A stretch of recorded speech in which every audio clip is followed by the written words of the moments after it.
What's up, everyone? After Superman 2025 kicked off the DCU, the next big chapter is Supergirl, and trust me, this isn't a side story. It's cosmic, it's emotional, it's the other half of Kryptonian legacy, only much darker. In today's deep dive, we're unpacking why Kara Zor-El's story matters more than ever, how it reshapes the DC universe, and why fans should be paying attention. Tap like and subscribe if you're into big picture analysis, comic lore, and cinematic storytelling. Let's get into it. Supergirl's camera intro dark origin. Kara's first appearance was a surprise 4-minute cameo at the ending of Superman. A hungover, chaotic Kara storms the fortress, demanding her dog back. That moment introduced a key difference. She's not the type to bend. She's jaded, frustrated, and clearly has been through hell before even stepping on Earth.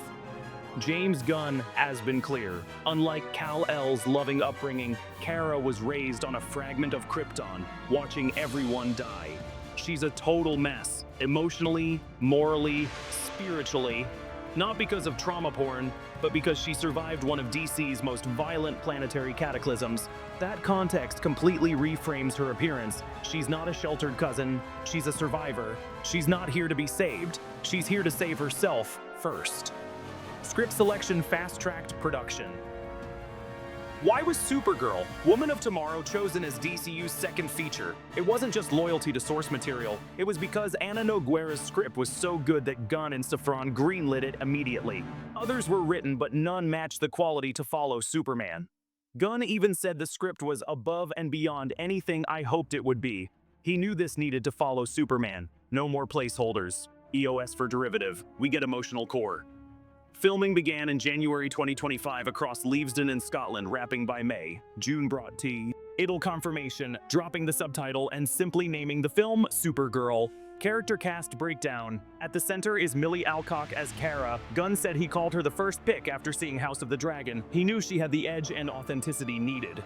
The rest of the cast is star-studded. Matthias Schoenaerts plays Cream of the Yellow Hills, the main antagonist who destroyed Ruthie's planet. Eve Ridley plays Ruthie Mary Knoll, a young alien girl seeking vengeance.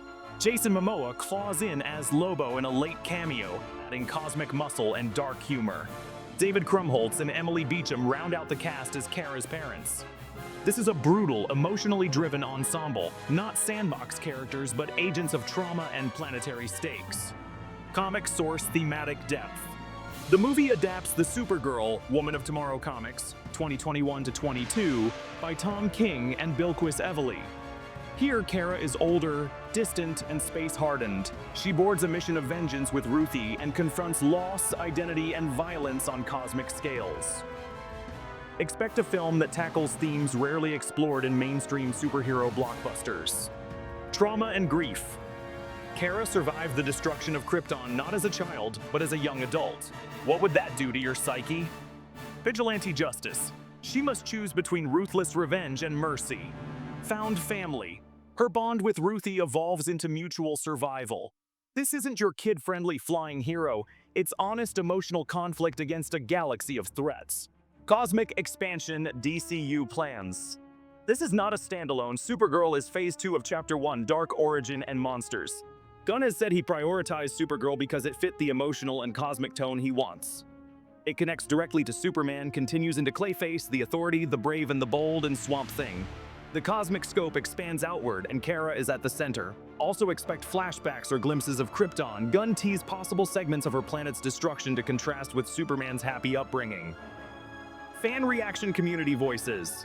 Fans on Reddit and social media are hooked. She has more emotional gravitas in one cameo than most superheroes get in 2-hour films. Our DC cinematic community. Her cold, punkish edge is the opposite of Superman's hopeful vibe, and that contrast is going to define DCU's identity. Our DC fan theories. Reddit.